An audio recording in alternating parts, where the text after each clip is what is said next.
Forget de-escalation, that oft-used buzzwords in diplomatic circles in past weeks. It's been a month and a half since Russia took over Crimea, and masked gunmen with a familiar look taking over police stations in eastern Ukraine city of Slavyansk, ignoring Kiev's ultimatum. Moscow denies once again that they're Russian. We're all Russians, one of the gunmen told the Reuters news agency, adding that borders are artificial. With pro-Russian separatists in control of public buildings elsewhere, there's even a new hotspot with at least 100 of them attacking the police headquarters of the city of Horlivka. Once again, the European Union scrambling. When they scheduled their meeting in Luxembourg this Monday, EU foreign ministers thought the focus might be on next Thursday's talks in Geneva with Russia and Ukraine. Instead, they came out of the meeting finding themselves considering stepped-up sanctions. After Crimea, is Moscow really making a move on eastern Ukraine? What should the West do? Today, in the France 24 debate, we're looking at escalation in eastern Ukraine. With us, he's a former advisor to German Chancellor Helmut Kohl and an ex-German ambassador to NATO, Joachim Biederlich. Many thanks for being with us again. Thanks as well to journalist Catherine Field. And we're joined by activist Anna Garmash of the Euromaidan Collective. And from Donetsk in eastern Ukraine, Elena, a translator who's Ukrainian but a pro-Russian activist. Thank you for joining us. The France 24 debate, where you can always join the conversation, and you have on Facebook and on Twitter our hashtag F24Debate. Before we go to our panel, let's go to correspondent Gulliver Cragg, who is also in Donetsk. Gulliver, tell us where you've been today. Today I spent most of the day in Horlivka, according to its Ukrainian name, or Gorlovka, which is what all the residents of that city call it. That's the Russian pronunciation. And, well, we saw the pro-Russian activists. We arrived just after they'd taken over the police station, which I think involved quite a lot of violence and shooting. You could see the windows were broken.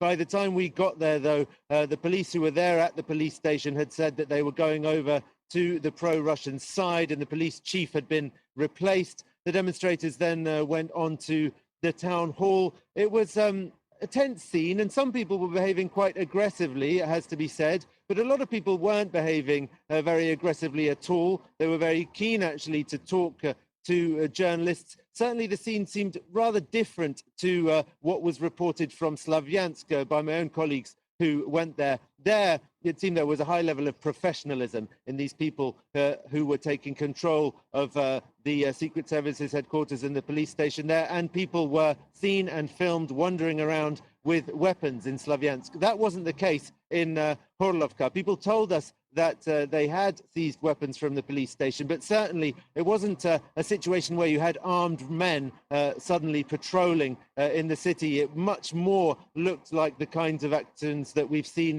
here in Donetsk and in other places with the pro-Russian demonstrators, who are certainly aggressive, but not sort of acting like they're soldiers, if you like. Stay with us, Gulliver, because we're going to listen to some of those voices of protesters. As you said, police in that town you visited switching sides in the escalation, as the escalation continues in several parts in eastern Ukraine. Masked and armed with baseball bats, they attacked the police headquarters in Orlivka. It's a group of 100 pro-Russian separatists determined to ransack the premises. And this city of 300,000 isn't the only one to witness their wrath. In Slavyansk, there is nothing to show that the rebels are obeying Kiev's ultimatum to leave. In fact, the armed pro-Russian fighters have tightened their grip by occupying government buildings. And the response? A warning issued that an anti-terrorist operation would begin unless the rebels laid down their arms. Meanwhile, in this region, the idea of a referendum has become a key demand from protesters. We, the people, work to earn money, but the authorities give us the finger. The most important thing is that we want autonomy from Kiev. We want all the money to remain here with us in the Donetsk region. And here in Donetsk, there is also a call for a referendum. We are not against a referendum. I am convinced that the vast majority of Ukrainians will vote in favor of an independent, democratic and united Ukraine. Even if Kiev stands by its word and calls for a vote, some will continue to be wary. The Kiev government came to power illegally. We don't recognize them. They're not a government. They're a gang of criminals. Ukraine's president has now called for the deployment of United Nations peacekeeping troops in the east of the country. Let's go back to Donetsk and Gulliver Cragg. Gulliver, the question we've been all asking ourselves is, who are these masked gunmen who we've seen in places like Olyansk and who strongly resemble the ones that we saw in Crimea? Well, that is the question that the government in Kiev has already answered for its own purposes, I think. They have said that they definitely think that these men are Russian Special Forces officers. I can't comment on that according to what I've seen personally with my own eyes. Nobody's come up to me and admitted that that's who they are. And in the demonstrations, of course, people do always come up to you and show their Ukrainian ID, and they want to prove that they are Ukrainian. I mean, I think that the evidence that Russian Special Forces are involved and that Russian coordination is involved there is quite a lot of it. But it's important not to forget that people in these regions are extremely unhappy. They're extremely unhappy about their economic situation, which continues to get worse, and which lots of people in Gorlovka told me had got worse since the beginning of the Maidan protests last November, that people had not been being paid and things like that. And so maybe there are Russian forces behind it, but they are finding pretty fertile ground in terms of the level of unsatisfaction among people in this region. And I think people in this region aren't really sure who to blame. And when people are encouraging them to blame the new government in Kiev, when they're looking around for someone to blame, then obviously the people who are currently in power are easy targets. And there's a lot of criticism that you can have against this government in Kiev. So I think if Russia is coordinating this, it is obviously finding people when it's trying to motivate people to join these demonstrations, it does find a lot of unsatisfied people. That said, it wasn't thousands of people protesting in Holyka by any means, and it's a city of 300,000 people, and there were a few hundred who were at these demonstrations at the two buildings that the militants occupied today. Gulliver Cragg, many thanks for that update, and of course we'll check in with you as the situation evolves there. Let's stay in Donetsk and speak to you, Elena. What is it that you would like to see happen now? What do you want to see happen? Are you speaking with me? Yes. Yes. Should I comment something about the situation now in Ukraine? Do you want me to comment something? Yes. Tell me what you would like to see happen. Do you want to see the same thing that happened in Crimea happen in eastern Ukraine? Actually, the Crimea and the Donetsk region are very different. So there's no possibility to speak about the same situation. So his situation is very different. Crimea has had always an autonomous status, and here we are not autonomous, and we would like to be autonomous. And I don't agree that Russians come here. The people say that Russian citizens come here to help. Russian citizens come here to organize something. This is not true, because I'm coming here since the first great manifestation, since the 1st of March. I don't belong to any political party, no social organization or anything. And I just joined this movement, spontaneous movement, persons that I have seen, thousands of persons that I have seen here, were not demonstrated on the Ukrainian channels. So people normally in this region, in this city and in this region don't know anything by the television. Persons who come here, they knew it by the internet. So persons who spoke before the public during manifestations were all Ukrainians. It's easy for a Russian-speaking person or a foreigner who speaks well Russian. It's easy to distinguish a person who lives here in Donetsk, in this region, from a person who lives in Russia, because we have a different accent. We are Russian-speaking, but our accent is different. Anna Garmash, your reaction, you heard there that Crimea is not the same scenario, and that these aren't Russians that are whipping things up. These are Russian-speaking Ukrainians, quite different. Well, certainly Donetsk is very, very different from Crimea. That's entirely true. However, if we speak about Russians or Ukrainians actually organizing those attacks actually on government organizations, I'd rather say, well, I have feedback from Kharkov.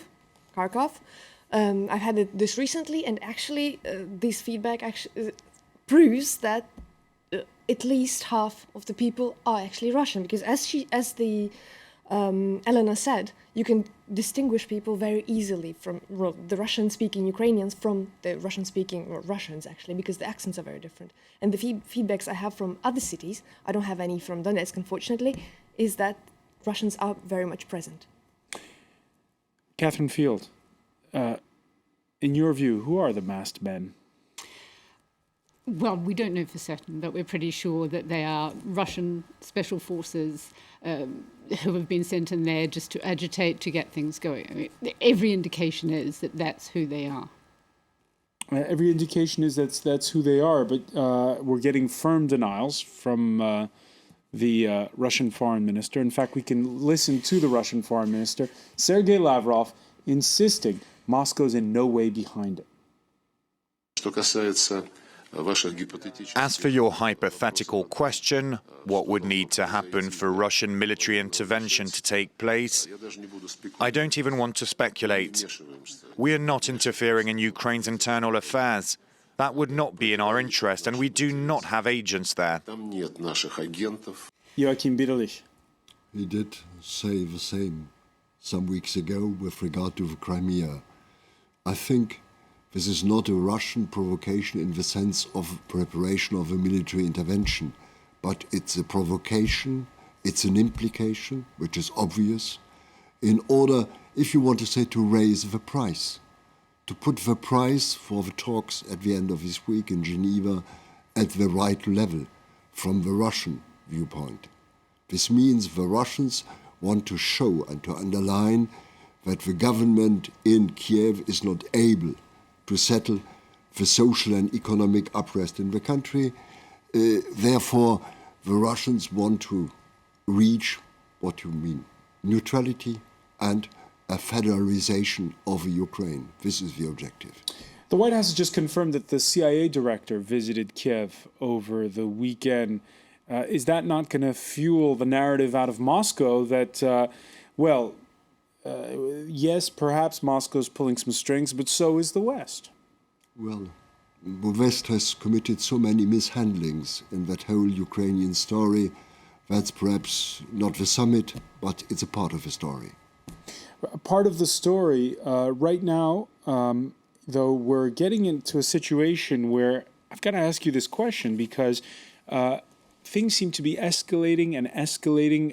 The Pentagon has come out with a statement now saying that over the weekend there was a Russian fencer aircraft that flew over a U.S. military craft in the Black Sea repeatedly. This increase in provocation. Was this ever seen since the Cold War? Perhaps not.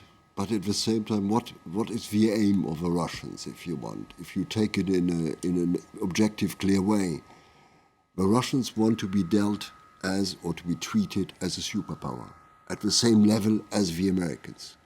And they would like to negotiate, as they have done with regard to Germany, as an example, to negotiate directly with the Americans the future status of Ukraine. That's the objective. Catherine Field? I think so. I think thinking about what Sergei Lavrov was saying, we could use that old phrase, he would say that, wouldn't he, that he wasn't involved. Certainly it's in the Russians' interest to have unrest in eastern Ukraine, to make it look as though they need to be involved to calm the situation down. It gives them a stronger hand if these talks open on Thursday in Geneva. So it plays into their narrative that it's not Moscow that's whipping this up. In fact, Moscow is the solution if there's this unrest in eastern Ukraine. Anna Garmisch, do you agree that this is all just bargaining ahead of a conference in Geneva? Maybe. The thing is, before what happened in Crimea, I actually could never imagine that Crimea would someday be, more or less part of Russia right now. In other words, I think they're trying to bargain right now, and as it was said before, that they're trying to get a stronger hand right now. However, if they're not going to get, finally, what they're wishing for, I think they might go further, way further actually. They might try to repeat the same scenario in Donetsk as they did in Crimea. Elena, how would you feel about Russian troops coming into eastern Ukraine?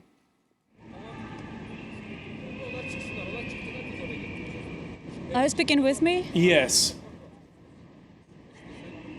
I don't have the exact information. I only know that on the Ukrainian television, how would you feel every about, day, hypothetically, how would you feel about it? How would you feel about the possibility of Russian troops coming in? How people? Okay, I see. Okay, as the majority of people here, we consider ourselves half Russians because almost everybody here has one of the two parents Russian, so we are Russian speaking, and the majority of people here in the Donetsk region consider aggressive the Western Ukrainians and not the Russian, because at least the Russian won't prohibit our language, won't discriminate our language and our culture and our cultural identity and the vision of history. So you would welcome Russian troops? Personally, I consider,